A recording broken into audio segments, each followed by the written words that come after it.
Mahito versus Tomura Shigaraki, a match made in heaven, or should I say hell. This is the most recent death battle being announced, and let me just say that this is going to be a very interesting death battle. Not just because they have very similarities between the characters, but more importantly, what makes the fight interesting is how unfair it is and whether or not they can actually fight each other in a death battle. And that's what we're going to be discussing in this video.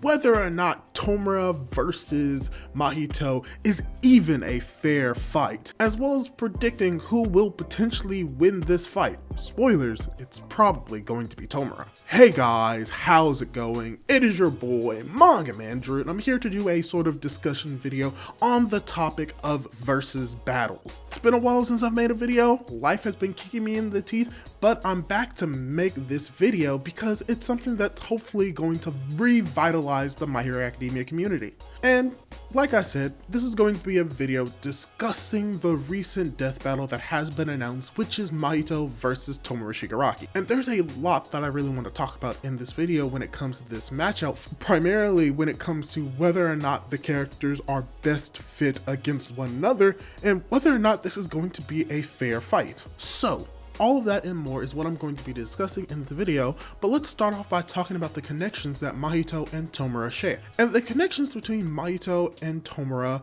are that they are both relatively blue to white haired anime villains with the ability to affect a person's body through their touch, with Mahito with his idol transfiguration and Tomura through decay. And by making a single touch on their opponent, it will be fatal. But along with that, they also have similarities when it comes to the hand aesthetic and motif when it comes to the characters' one-touch abilities as a result. But we also can't discount the fact that they are both members of their series' main antagonistic group, Cursed Spirits for Mahito and the League of Villains for Tomura. And when it comes to both characters, they both seek to upturn the standards of society by defeating their series' main protagonistic group dedicated to taking them down, with Jujutsu sorcerers with Mahito and the heroes with Tomura. And as a result, both are pretty much considered the arch enemies to their series' respective main protagonists Yuji Itadori and Izuku Midoriya, who both have relatively heroic personalities that the main villains despise. Also, they both are cruel and torturous towards their protagonistic foe, having either beaten them physically or mentally or both, while also questioning the differences between their opposing factions. And along with that, Mahito and Tomura both serve under a higher power who were actually just using them to further their own goals and ambitions, with Kenjaku consuming Mahito, as well as spoilers, and there's going to be a lot of spoilers for the manga for My Hero Academia, but all for one taking over Tomura's body.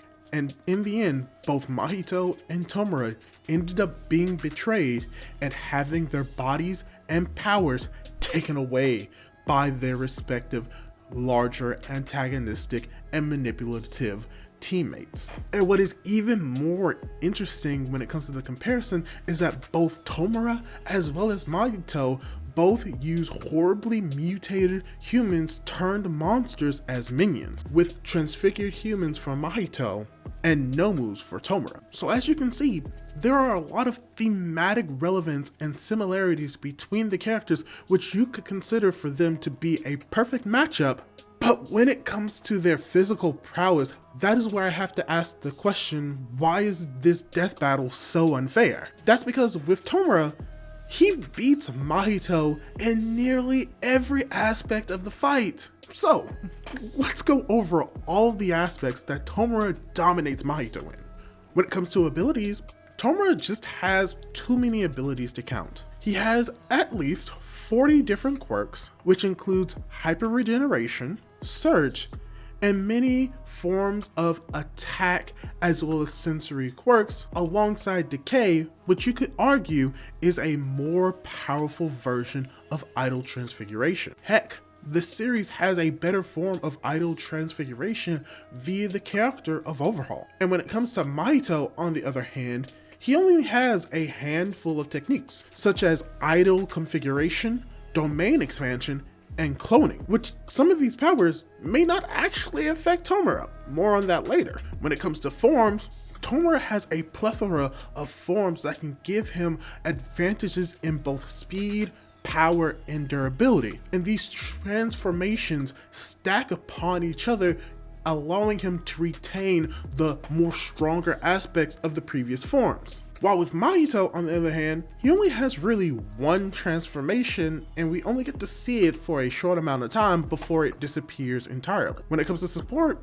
while Mahito does have an abundance of transfigured humans, his is more quantity over quality in comparison to the Nomus in My Hero Academia. Because while Tomura towards the end of the series does not have that many Nomu left, the Nomu that he has, I would say, are of higher quality than any of the transfigured humans that Mahito has. And when it just comes to straight feats such as power, speed, and durability, Tomura takes all of them. Tomura can literally destroy multiple cities in a single attack and kill someone near instantly with decay. While Mahito is barely building level at best, Tomura has frequently evaded and reacted to attacks that move faster than the speed of sound and has light speed reaction time, while Mahito can only be slightly faster than the speed of sound and has no real feats close to the speed of light. And when it comes to durability, it's debatable that Mahito has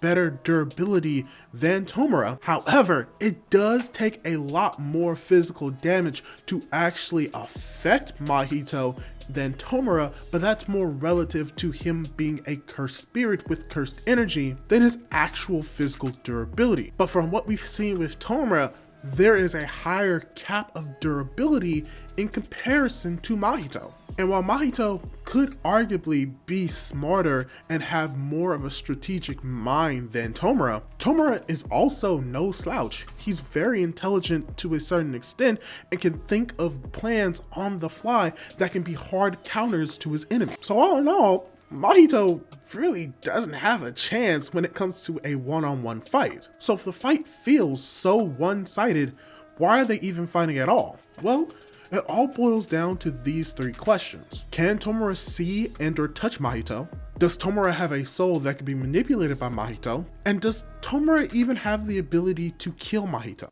These three questions are very core to why this fight is going to be interesting, because these are important questions that need to be answered to determine whether or not, even with all of the strengths that Tomura has, if he can even have a chance of actually beating and killing Mahito. So with that, let's go over the questions and really get to see if this fight is going to be a little bit more interesting than it is on the surface.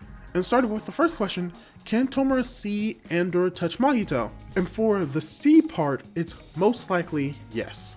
Because in the world of Jujutsu Kaisen, Mahito is a cursed spirit, and cursed spirits are made up of cursed energy that originates itself from non-sorcerers and their negative emotions, which would mean that if Tomura was in the world of Jujutsu Kaisen, the cursed spirits would probably be significantly stronger because he just oozes negative energy.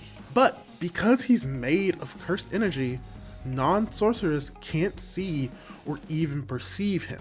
But being made of cursed energy, non-sorcerers can't see or even perceive cursed spirits. However, there are circumstances where this can happen, such as when a non-sorcerer is in a life or death situation. So relative to Death Battle, Tomura will be able to see Mahito. But the question is, could he do it outside of that one specific situation? Possibly. Spoilers for the ending of My Hero Academia, as well as the rest of the series from here on out. Tomura gets a hold of Deku's Danger Sense. And Danger Sense has the ability to detect and avoid damage by sensing the intent to kill of the person that is trying to kill the person with Danger Sense. And that is whether or not the individual knows where the attack is coming from. And with that in mind, most likely with Danger Sense, he will be able to sense the intense danger that is coming from Mahito and will at the very least be able to react to it, as well as just the abundance of sensory quirks that could be inside of Tomura that were inside of the original All for One, which allows for his senses to be heightened and potentially at the very minimum perceive the actions and the movements of Mahito. Because yes, while Mahito is a cursed spirits still exist in a physical form in the world of Jujutsu Kaisen. They aren't intangible. So with danger sense and the potential added sensory quirks from All for One, he could sense where Mahito is to avoid his attacks. And with those heightened senses, this is also a similar, if not the same explanation for why characters such as Maki and Toji can fight against cursed spirits even if they can't necessarily see them because they have heightened senses. And Tomura's senses are heightened far beyond Maki and even Toji. So, most likely than not, he would have similar senses and a greater degree of understanding of where Mahito is and could potentially see him. But let's address the second part of the question is, can Tomura even touch Mahito? Maybe. Like I said, cursed spirits exist in the physical world.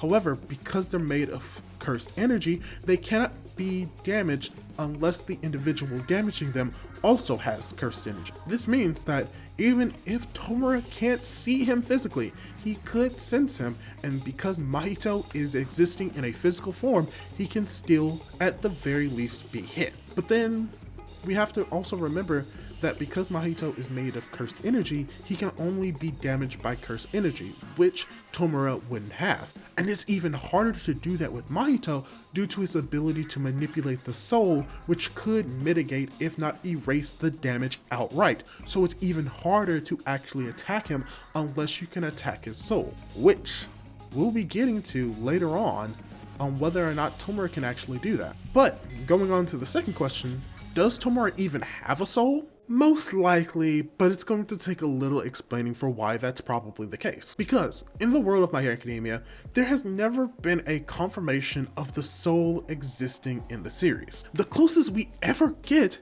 is the vestiges that reside in the quirk and or the quirk factors of an individual. And with that in mind, we can speculate and equate the consciousness that resides inside of the quirk and or quirk factor to be similar to what we perceive as a soul, and that is primarily seen with the interactions between One for All and All for One and the vestiges inside of them. While it's explained in the series that they're just the consciousness copied upon the quirks themselves, how they work and act are very similar to our understanding of souls and how we interpret souls to be. Even to the point that they believed that they were the souls of the previously deceased before the realization that they were just copied consciousnesses of the quirk. But it's very likely that you can equate the consciousness in My Hero Academia to being the souls of the people. And that can be seen by the fact that characters like Deku and All Might, who do not have quirks, are still able to imbue their consciousness upon a quirk if it's given to him. And we've even seen that with Shigaraki, where, spoilers, he was given Decay, an altered version of the quirk Overhaul, but he was able to still reside inside of the Decay quirk even though he no longer had a quirk, implying that the consciousnesses in the world of My Hero Academia can be the equivalent of a soul. And because that exists, this means that for both Tomura as well as Mahito in the fight, they both have the ability to inherently kill their opponent with one hit. Because even if you do have regeneration, if your soul is destroyed or erased, you are practically dead. And being able to erase the soul makes it easier to erase the body. Which goes into the final question that I really want to discuss, which is, can Tomura even kill Mahito? Because Mahito can manipulate the soul and in essence manipulate the body, if he's able to destroy the soul, the body, whether or not he's able to do physical damage to it, will be, for the most part, dead. But when it comes to the opposite of Tomura killing Mahito, you could say the exact same thing for Tomura, but it's a little bit more complicated. Like I said, While we know that cursed spirits can only be damaged by cursed energy, Tomura doesn't have the equivalent of cursed energy in the world of My Hero Academia. The only other metaphysical energy that we know exists in My Hero Academia is the idea of wishing energy, which Tomura has never shown to be able to manipulate or decay. And while we can assume that Tomura would most likely have cursed energy in the world of Jujutsu Kaisen, that is not going to be the case in this death battle. However, Tomura's decay is quite literally a broken ability. We have seen that he can decay anything instantly, from the sand itself to any type of solid steel, where decay in a way bypasses whatever resistances the material that he's touching has. And that can include energy itself. Because while we've been able to see decay instant kill people in less than a second and destroy entire cities in minutes, Tomura has shown to be able to destroy energy or the metaphysical.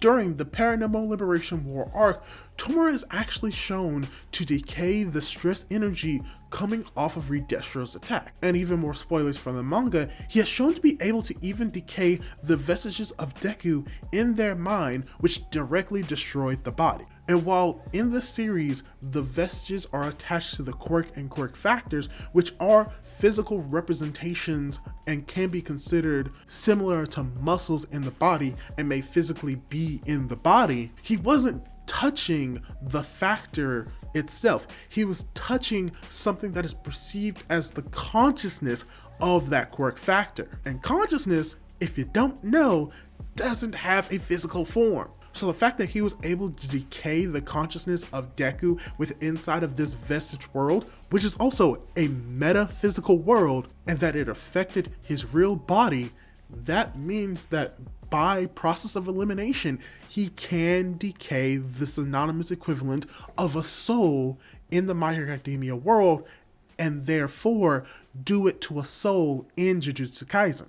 And with that in mind, decay can definitely kill Mahito, both body and soul. And Mahito has no real counter to it, because that's kind of his biggest weakness. Because we know that Mahito is prone to having damage to his soul against individuals who can also manipulate and know the shape of their own soul. That's the main reason why Yuji Itadori is the hard counter to Mahito, because he's able to attack Mahito at his core weakness, his soul. And that is mainly due to his inherent curse technique that we sort of kind of learn later on in the series towards the end that he always had, but also because you have Sukuna that resides inside of Yuji, which gave him the ability to know the shape of his own soul. And that idea applies to Tomura as well, because if you consider the vestiges to be the equivalent of the soul in My Hero Academia alongside their consciousness, then he has a consciousness of himself that has been split into multiple parts that he was able to be aware of inside of him, to the point of creating a solid lead ball around it to protect himself, which Mahito would have to get through first if he wanted to attack Tomura's soul directly. But also, he knows that All For One resides inside of him, the person, alongside the other vestiges as well. Which would mean that him knowing the shape of his soul means that even if Mahito were to break through that lead that is covering him, he may not be able to destroy him, because Tomura would have the shape of his soul known. And even then, Mahito would have to get through All For One and potentially the other vestiges inside of Tomura. And All For One has shown to be able to consume the vestiges,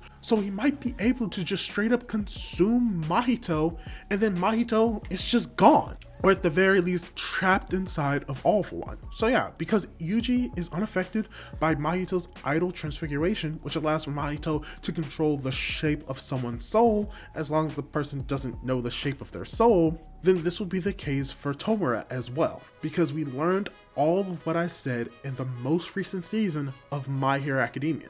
And this makes it possible for Tomura to not only counter Mahito, but also get the killing blow on him. So yeah, Mahito is cooked in this fight. But like I said earlier, this is why I find this fight interesting, because both of these characters share very similar characteristics, tropes, personalities, aesthetics, ideals, which on its own would have made for a perfect fight. But what makes it even more interesting is how they're able to interact in this fight with their powers, and how Tomura has to get through all of these barriers to even have a sliver of a chance of damaging Mahito. And that's what's going to make this fight interesting, weaving through what can and can't be done to both characters to see how someone can instantly kill the other while getting through these other barriers that the shows have presented. So yeah, this is why I'm very excited to see this death battle. I want to see how they're going to characterize the characters. I'm going to see how they're going to justify whoever wins, and whether or not they can get through these 3 barriers presented in the previous questions to see if Mahito will win or if Tomura will win. But yeah, that's all I really have to say on the topic. And let me ask you this, who do you think is going to win the death battle, Mahito or Tomura? Leave your thoughts down below, and don't forget to subscribe to my YouTube channel for more content like this. Do all that cool jazz. Hopefully, I'll be able to catch you in my next video. Goodbye!